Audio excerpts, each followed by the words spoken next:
नमोस्तु हे गुरुवर, नमोस्तु हे मुनिवर, नमोस्तु। और आइए शंका समाधान का कार्यक्रम ऑनलाइन शंकाओं के माध्यम से हम प्रारंभ करेंगे। जयपुर राजस्थान से ज्ञानचंद जी जैन गुरुवर आपके श्री चरणों में नमन करते हुए प्रश्न कर रहे हैं।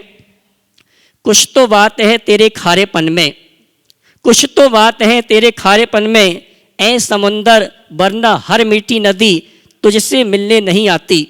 गुरुवर मेरा प्रश्न है कि समुद्र में ऐसा क्या आकर्षण है कि हर नदी उससे मिलने को बेताब रहती है। बहुत अच्छा वाकया है।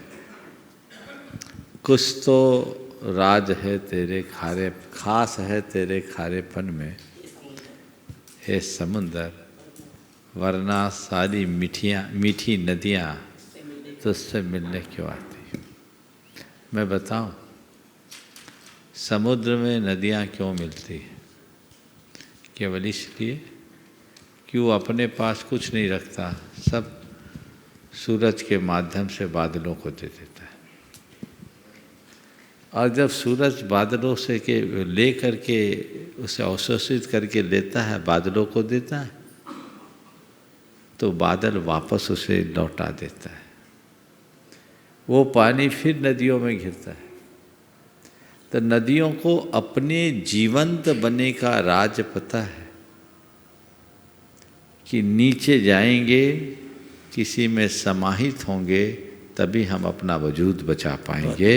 इसलिए नदियाँ बहती बहती सागर के पास जाती है और सागर सूरज को देखकर सबको वापस लौटा। क्या बात है।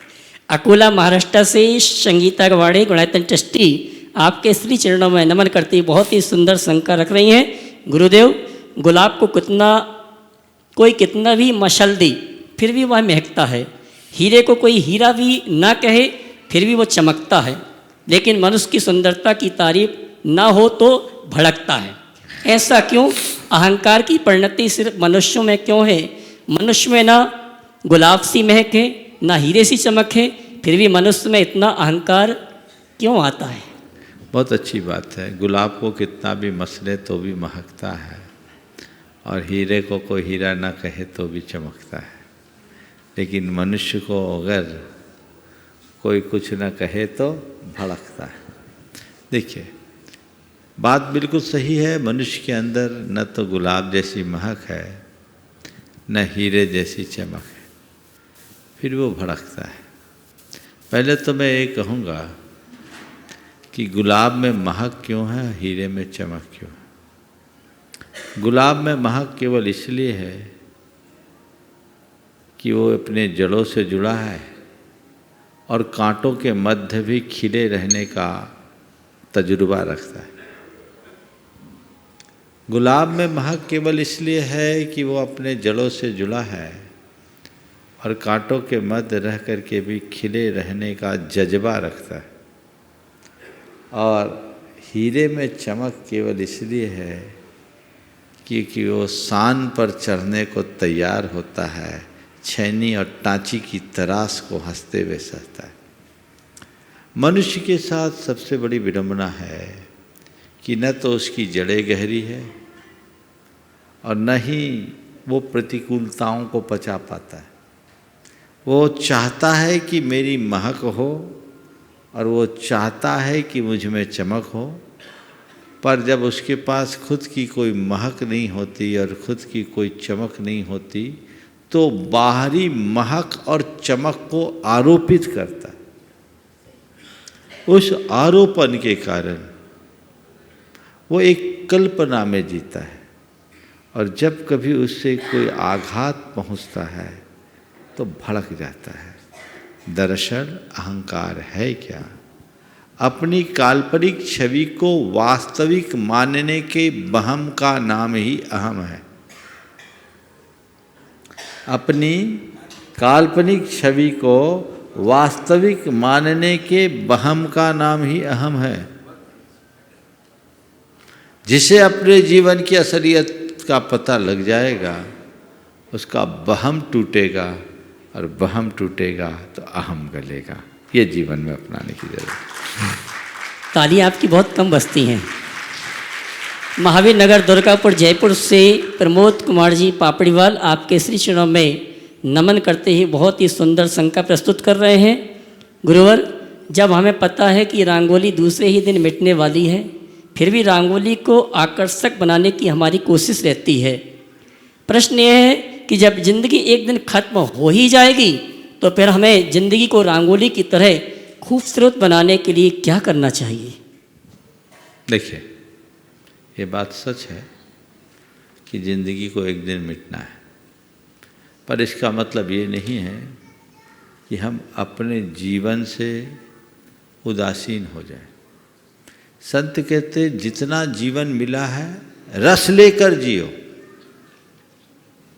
जितना जीवन मिला है रस लेकर जियो। रंगोली जितने देर के लिए बनी ऐसी बने कि सबका मन मुग्ध हो उठे। तुम्हें जितना जीवन मिला है जीवन का रस लो, पर एक बात का ध्यान रखो, ये 2 पल का है।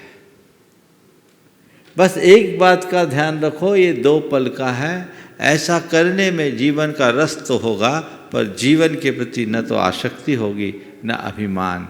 और जो मनुष्य आसक्ति और अभिमान से बचता है वही सच्चे अर्थों में जीवन का परम रस ले पाता है। और आइए चलते हैं यहाँ पर उपस्थित श्रावक श्राविकाओं की शंका के माध्यम से शंका समाधान के कार्यक्रम को प्रारंभ करेंगे। और प्रथम शंका लेकर आ रहे हैं श्रीमान सुनील जी मंजू जी मेरठ। उसके बाद तैयार रहेंगे व्रती श्रावक धनपाल जी जेतवत उदयपुर। माइक तो लीजिए। नमोस्तु महाराज, नमोस्तु महाराज, नमोस्तु महाराज।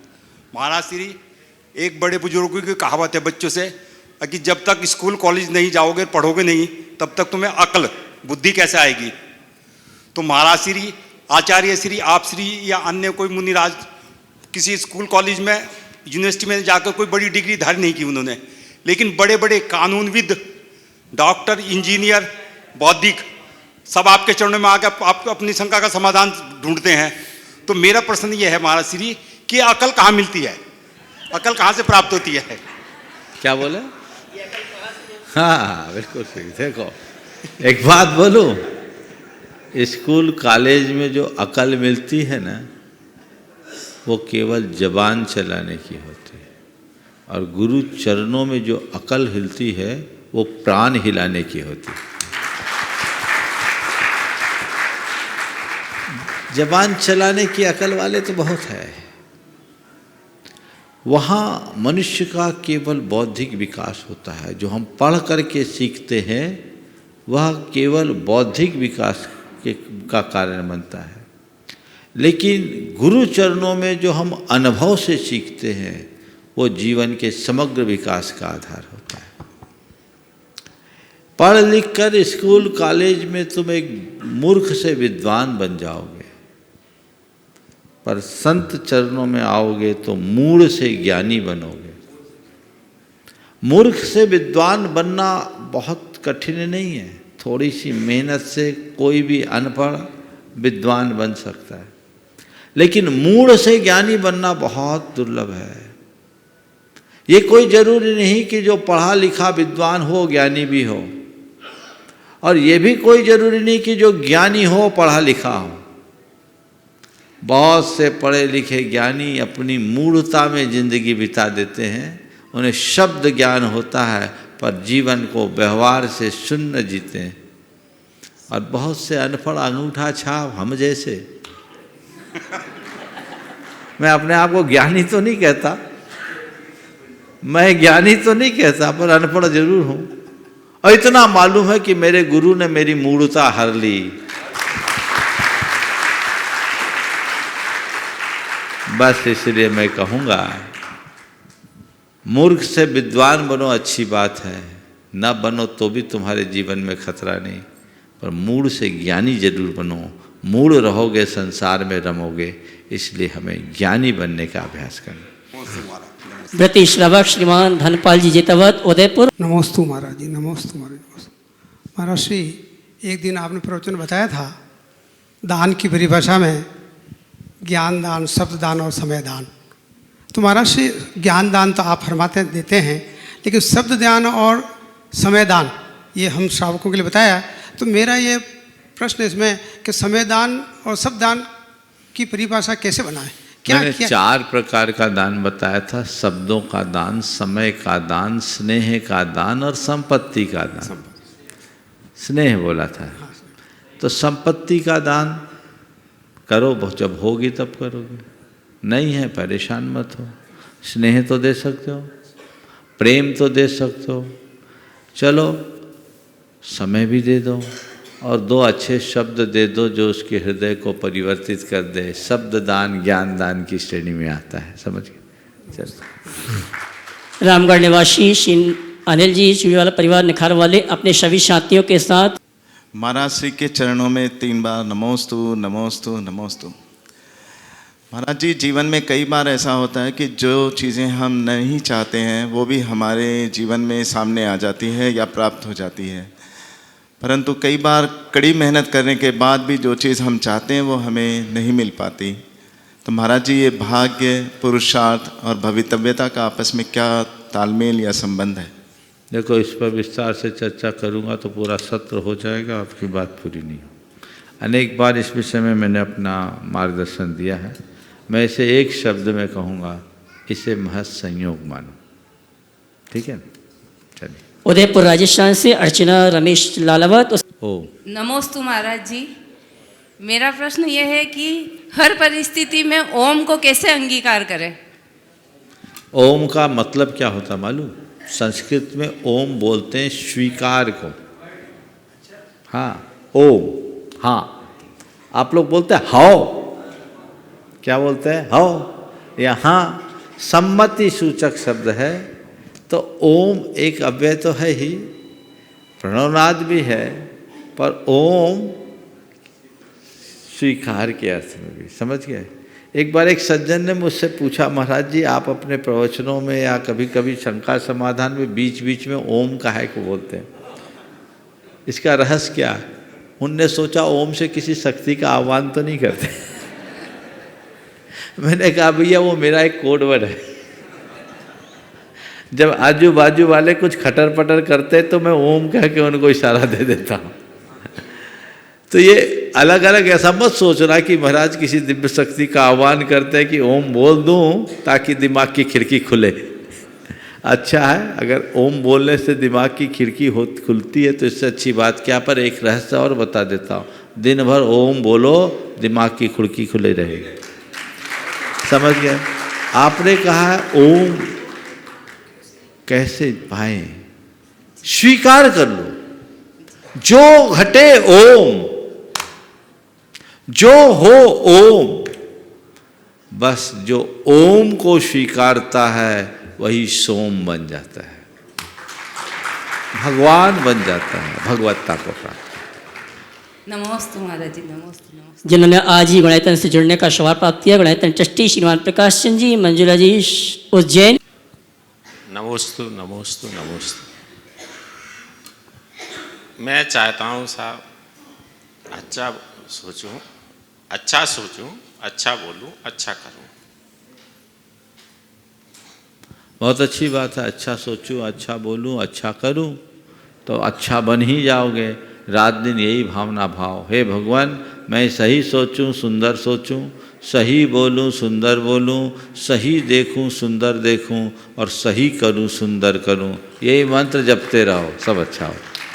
बहुत बहुत आशीर्वाद। श्रीमती ललिता जी मुंबई। नमोस्तु महाराज जी, नमोस्तु महाराज जी।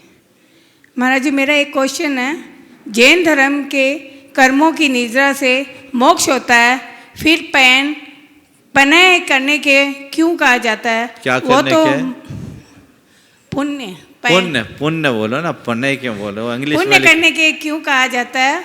वो तो मोक्ष मार्ग से रुकावट डालता है। बिल्कुल ठीक कह रही है। पुण्य ऐसे तो रुकावट डालता है लेकिन पाप से बचाता भी, समझ गए?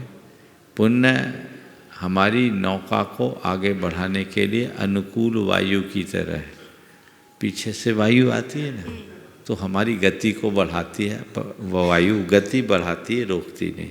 इसलिए पुण्य को अनुकूल वायु की तरह देखो। हाँ जी, श्रोमणी संरक्षक श्रीमान विनीत जी, संगीता जी गोधा भोपाल, उसके बाद तैयार रहेंगे गुणायतन ट्रस्टी श्रीमान सुनील जी, राजलानी जी बिलाला इंदौर। हे गुरुवर, आपके श्री चरणों में नमोस्तु नमोस्तु नमोस्तु। हे गुरुवर, सामाजिक और गृहस्थ जीवन यापन में न चाहते हुए भी कुछ त्रुटियां होना स्वाभाविक है।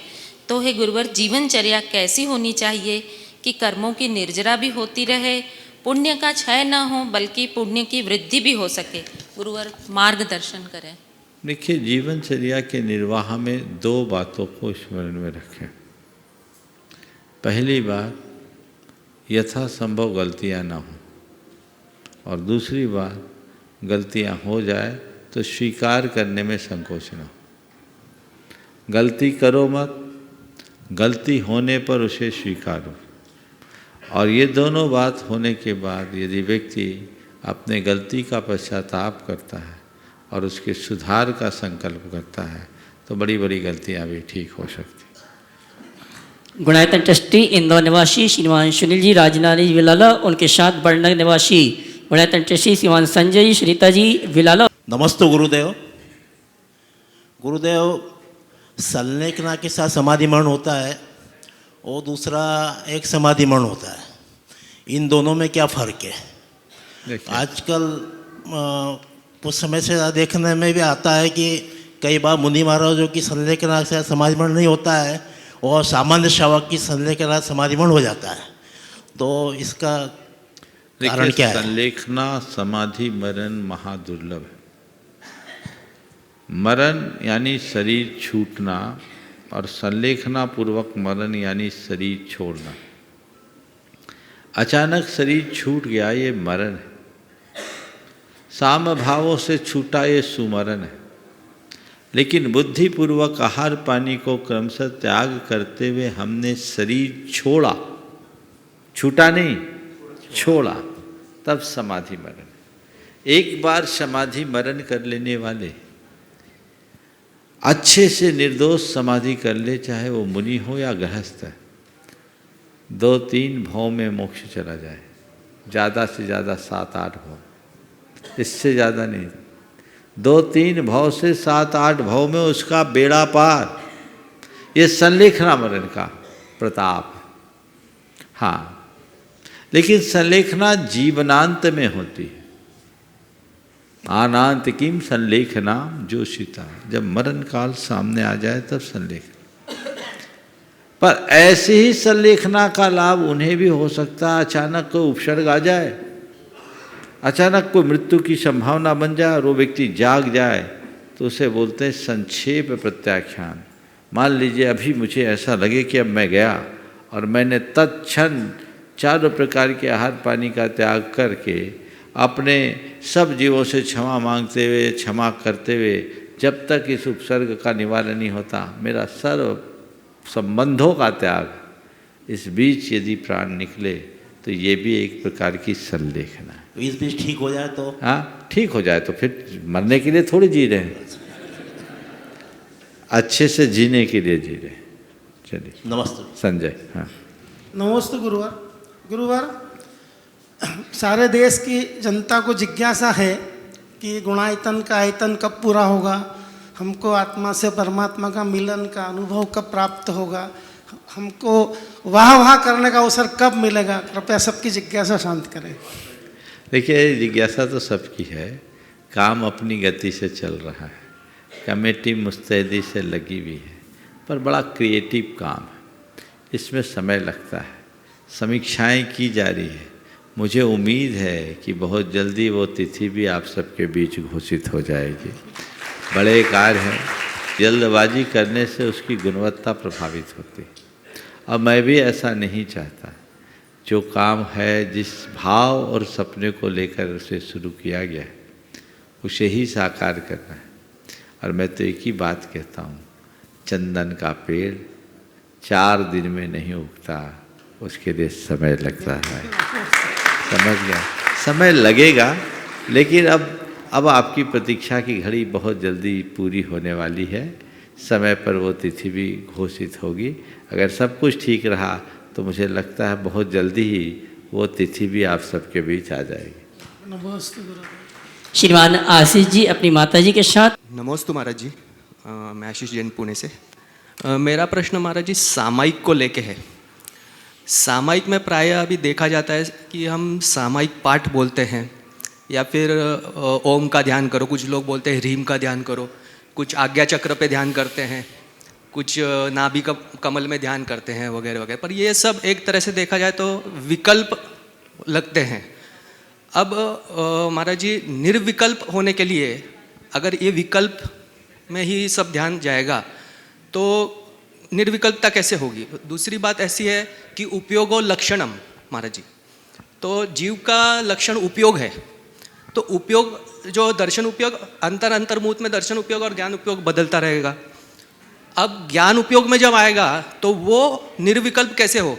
तो उसको अपने चैतन्य स्वभाव में स्थिर रखना, क्या ये निर्विकल्पता की ओर बढ़ने का सही मार्ग है महाराज जी, या हमें विकल्प रखना चाहिए? सबसे पहले तो सामायिक का अर्थ समझो। सामायिक के दो अर्थ हैं, एक समदा सामाय्यम नाम, समता का नाम सामायिक, ये परम सामायिक जो हम मुनियों के जीवन में घटता है, समझ गया। और दूसरा है आर्त रौद परित्याग तद्धि सामायिकम मतम, ये हम तुम सबके जीवन में घट सकता है। आर्त रौद ध्यान का त्याग ही सामायिक है। तो आप लोग जो जिसे अभी विकल्प कह रहे हो ना, वो विकल्प है पर दुर्विकल्प नहीं है, सद विकल्प है। यह आर्त रौद ध्यान से बचने का विकल्प है, इसलिए वो तुम्हारी सामायिक है। भले सविकल्प है पर क्या है? सामायिक है, समझ गए। अब जो सामायिक का चरम रूप है वो समता है। समता क्या है? मोह और क्षोभ से रहित परिणाम, समझ गए। आचार्य कुंद की भाषा में तुमने तो स्वाध्याय किया है। वे क्या कहते? चारितम खलु धम्मो, धम्मो जोसो समोत्निदिठो, मोहो खोह विहीनो परिणामो अपनो हुसमो। चारित्र का नाम धर्म है और धर्म क्या है? क्षमता है। और क्षमता क्या है? मोह और क्षोभ से रहित आत्म परिणाम, समझ गए। तो न मोह हो न क्षोभ हो, इसी अवस्था का नाम निर्विकल्प दशा है ज्ञान का। ज्ञान को अगर उसके स्वभाव की दृष्टि से देखें तो ज्ञान का स्वभाव विश्लेषण करना है, वो निर्विकल्प कहीं भी नहीं होता।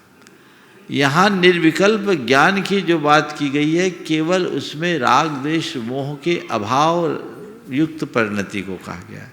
राग द्वेष मोह शून्य परिणति निर्विकल्पता है, क्षमता। और शुद्ध शब्दों में बात कहूँ तो मात्र ज्ञाता दृष्टापन। पर सविकल्प अवस्था में जीने वाले लोगों के संस्कार इतने प्रबल होते हैं कि ज्ञाता दृष्टा रहेगा ही नहीं। तुम्हें बोले भाई सामायिक में क्या करना, कुछ नहीं करना, बैठो, तो तुम बैठ ही नहीं पाओगे। सच्चे अर्थों में करना धरना छोड़ने का नाम ही सामायिक है, जो समता है। तो जब कुछ नहीं करने, क्रिया नहीं करना और क्रिया न करने की जगह विक्रिया होने लगे तो उस सामायिक की प्रक्रिया को अपनाओ। आर्त परित्याग तद्धि सामायिकम मतम। लेकिन जो उसमें निष्णात हो गए, जिनके अंदर आत्मा में डूबने की क्षमता है, वो क्षमता सामाय्यम नाम, वो परम ध्यान है। और एक बीच की बात और कही गई, जीवी मन ने लाहा लाहे संयोग विपजोगे। जीवन में मरण में, लाभ में अलाभ में, संयोग में वियोग में, शत्रु और मित्र में, निंदा और प्रशंसा में समता रखने का नाम सामायिक, समझ गए। तो ये समता रखो, सामायिक है। ये सामायिक प्रवृत्ति में भी रख सकते हो। कुछ हो चीज़ों को नज़रअंदाज कर दो, उनको अपने चित्त में हावी मत होने दो, हो गया हो जाने दो। इतनी बात जीवन में घट गई तो मजा ही मजा है, हर पल सामायिक। श्रीमती उषा जी जैन, माड़ेगांव, राजस्थान। नमोस्तु गुरुदेव, नमोस्तु गुरुदेव, नमोस्तु गुरुदेव। मोड़क जैन समाज की तरफ से बारंबार नमोस्तु नमोस्तु नमोस्तु गुरुदेव। गुरुदेव मेरी शंका है, मन, बुद्धि, ज्ञान, चेतना में क्या अंतर है और इनका आपस में क्या संबंध है? मन, बुद्धि, ज्ञान और चेतना चारों अलग अलग शब्द है तो अलग अलग होंगे। सामान्य अर्थ में देखा जाए तो सब एक ही परिवार के सदस्य हैं।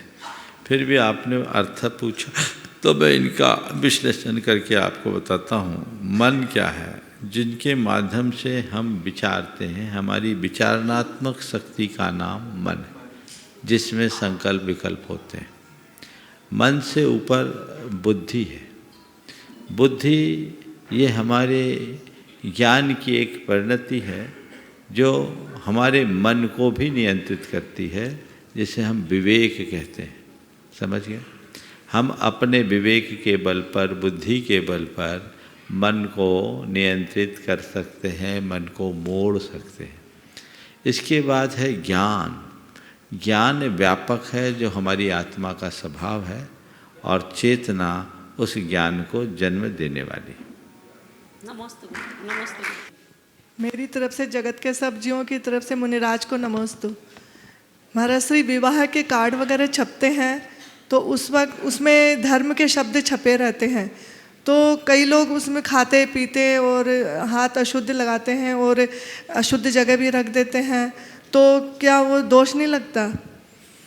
देखिए, कोई भी चीज़ ऐसे प्रकाशित करो, उन्हें वितरित करो, और उसमें अगर कोई मंगलाचार हो तो जिन्हें भी दिया जाए उसे संभाल कर रखना चाहिए, उसकी अवमानना नहीं होनी। अगर होती है तो एक प्रकार की असाधना है। देने वाले और प्रयोग करने वाले दोनों को पाप के भागी। गुणायतन ट्रस्टी हरिद्वार निवासी श्रीमान रवि कुमार जी जैन, मनोज जी जैन। गुरुवर के चरणों में शत शत नमन। नमोस्तु नमोस्तु नमोस्तु नमोस्तु गुरुवर नमोस्तु। गुरुवर, हमारा प्रश्न नहीं केवल आपसे पूछना था कि भक्तांबर के व्रतों का हमारे जीवन पे क्या प्रभाव पड़ता है और ये कब और कैसे किए जाते हैं? देखिए, व्रतों का हमारे जीवन में क्या प्रभाव पड़ता है पहले ये पूछो, तो फिर भक्तांबर के व्रत की बात होगी। व्रतों से हमारे वृत्तियों में निखार आता है। हमारे यहाँ विभिन्न प्रकार के जो व्रत हैं वो एक तप अनुष्ठान के रूप में अंगीकार किए गए हैं। व्रतों के माध्यम से हम तपस्या कर सकते हैं, ये एक साधना है। मूल व्रतों का उद्देश्य यही रहा कि इनके माध्यम से तप हो जाए, लेकिन कालांतर में व्रतों को लोगों ने अन्य अपेक्षाओं से जोड़ दिया। जो मध्यकाल में हुआ, दूसरी परंपराओं में भौतिक लाभ के लिए तरह तरह के व्रत, उपवास आदि करने की बातें आई, वो जैनों में भी जुड़ गए। तो फिर अब लोग अलग अलग उद्देश्य से व्रत करने लगे। जैसे रवि व्रत है, पारसनाथ दिनेश्वर पूजो रवि व्रत के दिन भाई, सुख शांति सब मिले, तुरंत ही आनंद मंगल दाई। तो ये जो चीज़ें जुड़ गई, आप ये भाव मुझे बहुत अच्छा नहीं दिखता। व्रत करोगे कर्म झड़ेंगे, और जो भी व्रत करो कर्म झाड़ने के लिए करो। अब मैं इस उद्देश्य से भक्तांबर का व्रत करूँ, उस उद्देश्य से व्रत करूँ, तो उसका जो वांछित परिणाम है वो नहीं मिलेगा। तुम व्रत करो अपने जीवन को निर्मल और विशुद्ध बनाने के लिए, व्रतों के बहाने तपस्या करने के लिए, तो ये व्रत तुम्हारे लिए सुखदायी होगा। इस अर्थ में भक्तांबर व्रत करोगे तो मैं इतना ही कहूँगा, सच्चा भक्त बनकर अमर बन जाओगे, भक्तांबर पूरा हो जाएगा। नमोस्तु गुरु, नमोस्तु गुरु, नमोस्तु गुरु। शशि कुमार जी सेठी, दीमापुर। नमोस्तु गुरुदेव, नमोस्तु गुरुदेव, नमोस्तु गुरुदेव। महाराज श्री, हम अभिषेक करते हैं, पूजा करते हैं, तो पूजा करना क्या स्वाध्याय में आता है क्या? और स्वाध्याय क्या हमारा उद्देश्य क्या होना चाहिए? अगर मन लगा के पूजा करो तो स्वाध्याय हो जाएगा। पूजन है क्या? 4 पंक्तियाँ सुनाना नहीं, भगवान से अपना संवाद जोड़ना। भगवान से जाके बातें करने का नाम पूजन है। अगर तुम पूजा करते करते भगवान से बात करने में सक्षम हो जाओ ना, तो न केवल स्वाध्याय का फल भी पालोगे। नमस्ते। श्रीमती रविकांता जी सागर। मुनिश्री के चरणों में बार बार नमोस्तु। मुनिश्री, कहा जाता है कि मनुष्य अकेला आता है और अकेला जाता है, किंतु फिर भी मनुष्य अकेले से क्यों घबराता है और भीड़ में रहना चाहता है? ऐसा क्यों? अकेला आता अकेला जाता है, फिर भी अकेलेपन से क्यों घबराता है, भीड़ में रहना क्यों चाहता है?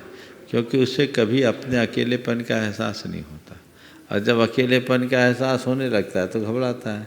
जिस दिन मनुष्य जीवन के सत्य को जाने लेगा, आप अकेला हो तरे मरे अकेला हो, या कहूँ इस जीव को साधु गानक हो, अंदर के एकत्व के स्वरूप को जिस दिन जान लेगा, उस दिन उसकी सारी दुविधाएं पल में दूर हो जाएगी। मुंबई से गुणायतन ट्रस्टी श्रीमती नीति जी कर रही है। मेरे अनंत उपकारी गुरुवर के चरणों में मेरा, परिवार का, स्वाध्याय ग्रुप का और समस्त पाठशाला की टीचरों का कोटिशः नमन।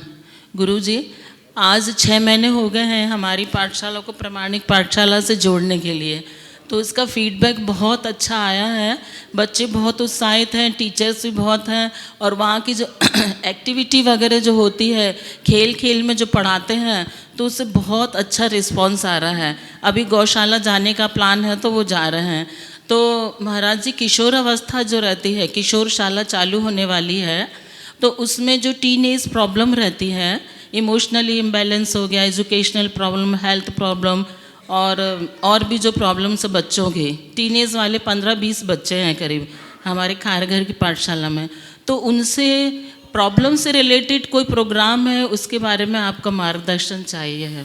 बहुत अच्छा भाव प्रकट किया है। निश्चित इस पर एक कार्यक्रम बनना चाहिए, और टीन एज के बच्चों को सही मार्गदर्शन की ज़रूरत है। मैं प्रमाणिक समूह की पूरी टीम से कहूँगा कि जिस तरह बच्चों के लिए आपने एक अच्छा पाठ्यक्रम तैयार किया, टीन एज के बच्चों के लिए भी करना चाहिए।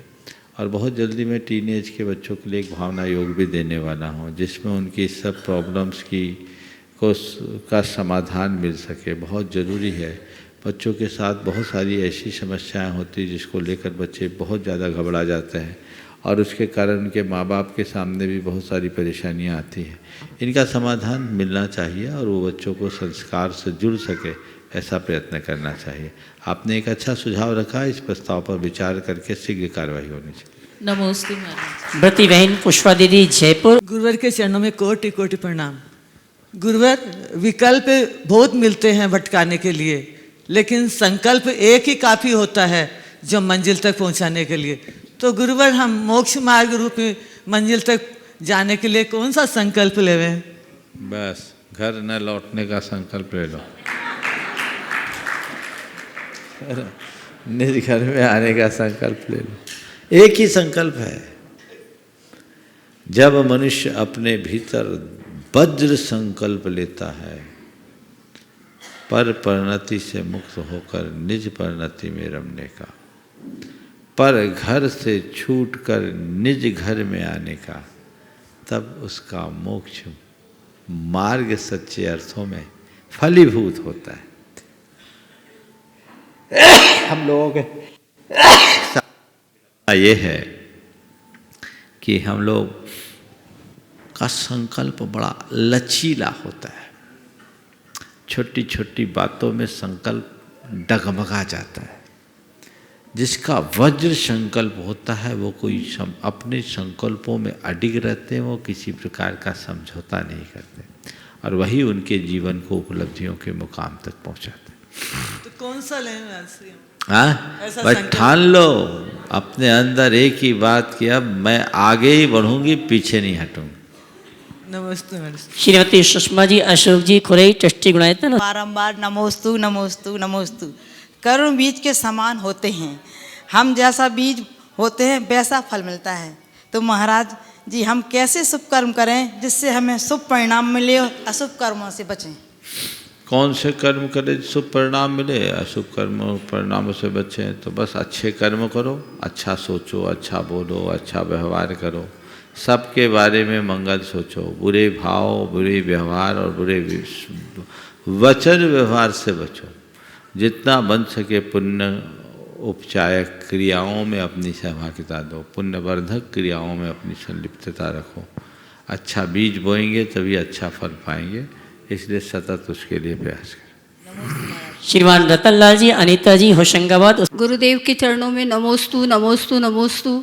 मेरे परिवार की ओर से गुरुदेव के चरणों में नमोस्तु नमोस्तु नमोस्तु। गुरुदेव, मेरा प्रश्न यह है कि अंजना सती ने 21 क्षणों के लिए जब प्रतिमा जी मंदिर से बाहर निकाली थी तो उनको इतना दुखों का सामना करना पड़ा, और यदि कोई श्रावक के हाथ से प्रक्षाल और अभिषेक करते समय मूर्ति गिर जाती है तो उसका क्या परिणाम होता है और उसका क्या प्रायश्चित है, मार्गदर्शन कीजिए। देखिए, अंजना ने थोड़े क्षण के लिए भगवान की प्रतिमा को छिपाया, इतने मात्र से उसको ये कष्ट नहीं मिला, बुरे अभिप्राय से छिपाया।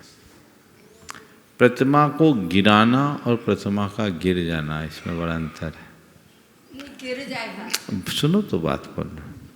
प्रतिमा को छुपाना और प्रतिमा को अच्छे भाव से छिपा के रखना। हमारे यहाँ देश में कई जगह तहखानों में जिन प्रतिमाएं, बहुमूल्य प्रतिमाएं हैं, उनकी दीर्घकालिक सुरक्षा के भाव से रखा तो वहाँ अंतराय नहीं है, लेकिन दुष्अभिप्राय से, दुरभिप्राय से एक पल को भी करे तो महापाप। इसी तरह किसी के हाथ से थोड़ी सी चूकवश, असावधानीवश प्रतिमा यदि गिर जाती तो इसका अर्थ ये नहीं समझना वो अंजना जैसे पाप का भागी, लेकिन प्रतिमा का गिर जाना हमारी आस्था के खंडित होने का प्रतीक है। इसलिए मन में चैन नहीं होनी चाहिए, बेचैन होना चाहिए, और तत्क्षण गुरुओं के समक्ष जाकर उसका प्रायश्चित करना चाहिए। प्रायश्चित क्या हो ये सार्वजनिक रूप से नहीं बोला जाता, और उन्हें गुरुओं से संपर्क करना चाहिए और उसका प्रायश्चित करना चाहिए। और जब तक प्रायश्चित नहीं हो तत्काल एक शांति विधान करना चाहिए, शांति कर्म करना चाहिए। शांति विधान, शांति कर्म करो, शांति मंत्र की जाप करो, और बाद में गुरुजनों से निवेदन पूर्वक उसका प्रायश्चित। श्रीमती कल्पना जी जैन, भोपाल। नमस्ते महाराज जी, मेरे परिवार का और मेरे पाठशाला की सभी बहनों का आपको बारंबार नमस्तु नमोस्तु नमोस्तु। हे गुरुदेव, हम पाठशाला पढ़ाते हैं तो बच्चे कहते हैं कि क्या वही जीव क्या है, अजीब क्या है, कुछ रोचक क्यों नहीं होता पाठशाला को। तो आज के मॉडर्न के ज़माने में सब बच्चे मोबाइल देखते हैं तो वो चाहते हैं कि हमको भी मॉडर्न पढ़ाना चाहिए। तो ऐसा हम क्या करें कि हमारे बच्चों को रुचि होए और हमारे धर्म की प्रभावना बढ़े। आप तो प्रामाणिक पाठशाला से जुड़ी हो। जी, अभी शुरू हुई है। हाँ, तो बस थोड़े दिन बच्चों को सिखाओ, उससे तो उनको अपने आप पता लगेगा कितने रोचक तरीके से उसमें पढ़ाया जाता है। मैं देश भर के सभी पाठशाला के संचालकों से कहता हूँ, प्रामाणिक समूह से संपर्क कीजिए। प्रामाणिक पाठशाला से आप जुड़ोगे तो आज जहाँ पाठशाला के नाम से बच्चे भागते हैं, कल बच्चे भागकर पाठशाला आए। इतना बड़ा बदलाव, खेल खेल में धर्म का ज्ञान, और बहुत गहराई के साथ आप अपनी पाठशाला को जोड़कर इसका लाभ ले सकते हैं। पढ़ाना आपको ही होगा, सारी चीज़ें आपको ही करनी, पर उनसे आपको सारी सामग्री और टेक्निक मिलेगी, टेक्नोलॉजी मिलेगी, और आप उसका प्रयोग करके अपने बच्चों का भविष्य गढ़ सकते हैं। ये लाभ सबको लेना चाहिए। महाराज जी, एक क्वेश्चन बच्चों की तरफ से। बच्चे कहते हैं कि तीर्थंकरों के सारे चिन्ह तिर्यंच गति के जीव के क्यों होते हैं, ऐसा क्या है तीर्थंकरों के? इसलिए कि तिर्यंच जितने होते हैं ना, उनकी पहचान नहीं होती, आदमी की कोई पहचान नहीं होती। शेर सब एक से दिखेंगे, गाय सब एक से दिखेंगे, हिरन सब एक साथ दिखेगा, बकरी सब एक से दिखेंगे, आदमी एक से। इसलिए आदमियों का दुर्भाग्य है कि वो भगवान के पहचान के, भगवान के चरणों में भी जगह नहीं पाए। और तिर्यंच से बड़े भाग्यशाली हैं कि उन्हें भगवान के चरणों में स्थान मिला। ताली तो बजाइए आप लोग। श्रीमती संपत देवी, कुंत कुमार जी, उदय। पूज्यवर गुरुदेव के चरणों में कोटि कोटि नमन। महाराज श्री, कागज हंसता है, हंसता नहीं, दूसरे को हंसाता है, रोता नहीं और रुलाता है। जैसे मेडिकल रिपोर्ट, कोई भी डिग्री हो या कॉलेज का रिजल्ट हो, स्कूल का रिजल्ट हो, तो क्या सब रिमोट कागज़ के हाथ में ही है? कागज हंसता नहीं हंसाता है, रोता नहीं रुलाता है। बिल्कुल ठीक है, कागज़ को देख के लोग हंसते हैं और कागज़ को देख के लोग रोते हैं। जेब में भी जो है वो कागज ही तो है। जिसके कारण लोग हंसते हैं और जिसके कारण रोते हैं। एक बार ऐसा हुआ, एक आदमी का समाचार प्रकाशित हुआ, लॉटरी खुल गई 1 करोड़ की, फूला न समाया, 1 करोड़ की लॉटरी खुल गई। उसने शाम को पार्टी की और 20,000 रुपया पार्टी में फूंक दिया, खुश। दूसरे दिन अखबार में विज्ञप्ति छपी, भूल सुधार। कल जो समाचार छपा था वो बिल्कुल सही था, लेकिन वो पहला जो अंक था वो 1 की जगह 2 पढ़ा जाए। अब वही अखबार लेके रोना शुरू कर दिया, छाती पीटने लगा कि 1 करोड़ की लॉटरी गई तो गई, 20,000 गांठ के और चले गए। अब सवाल है, कागज हंसाया कि कागज रुलाया? सच्चे अर्थों में कागज न हंसता है, न हंसाता है, न रोता है, न रुलाता है। जो कागज में फंसता है वही हंसता है, वही रोता है। मेरा जब ममत्व उससे जुड़ता है, जब हम उसके साथ अपना इष्टानिष्ट जोड़ते हैं, तो कागज हंसता है, कागज रुलाता है। एक बार मैं अमरकंटक में था, एक आदमी नहा रहा था, अपने रुपया हैंडपंप के साइड में रखा था, मैं वहीं धूप में था, एक गाय रुपया चढ़ गई। अब उसके लिए वो तुम्हारे नोट, और उस समय 1000 के नोट चलते थे, 1000 की गड्डी थी। हमने बोला गाय को अगर बुद्धि होती, इसके पास पाकिट होती तो ले जाती, महीना भर का खुराक हो जाता। लेकिन ये क्या कहेंगे, मेरे देखते देखते एक ही बेचारा करे भी तो क्या करे। तो ऐसा खेल होता है। तो हमारा इष्टानिष्ट संकल्प विकल्प ही हमें हंसाता है, रुलाता है। जब हम उससे मुक्त होते हैं तभी अपने जीवन का पथ प्रशस्त कर पाते। परम पूज्य गुरुवर, महिला मंडल खुरई की सभी महिलाएं गुरुकुल में सिद्ध चक्र महामंडल विधान बीजाक्षर मंडल बना के कर रही हैं। उनका एक प्रश्न है और आपका आशीर्वाद चाहते हैं, अनुष्ठान सानंद संपन्न हो। मारने में जो 8 श्रीफल या 8 सुपारी चढ़ती हैं, वो महिलाएं चढ़ा सकती हैं या नहीं चढ़ा सकती हैं? और चढ़ा सकती हैं तो कैसी शुद्धि रखना चाहिए? देखिए, सिद्ध चक्र विधान अब 2 दिन बाद प्रारंभ होने वाला है। 24 तारीख बीत गया, 25, 26, 27 तारीख की प्रातःकाल से सिद्ध चक्र महामंडल विधान की आराधना यहाँ संपन्न होगी। व्यवस्थाओं को देखते हुए थोड़े ही लोगों को उसका सौभाग्य मिल रहा है। जो लोग यहाँ नहीं आ पा रहे, घरों में, मंदिरों में ये अनुष्ठान संपन्न करेंगे, यहाँ से ऑनलाइन जुड़ करके कर रहे हैं, मैं उन सबको आशीर्वाद देना चाहूँगा कि वे बहुत उत्साह और उमंग के साथ ये कार्य करें। जहाँ तक आपने पूछा है, सिद्ध चक्र विधान के मंडल में हम 8 दिशाओं के अर्घ को चढ़ाएँ कि नहीं चढ़ाएँ महिलाओं के संदर्भ में, तो यहाँ हम मंडल में भगवान विराजमान नहीं करते, वो यंत्र है और यंत्र के स्पर्श करने में कोई दोष नहीं है।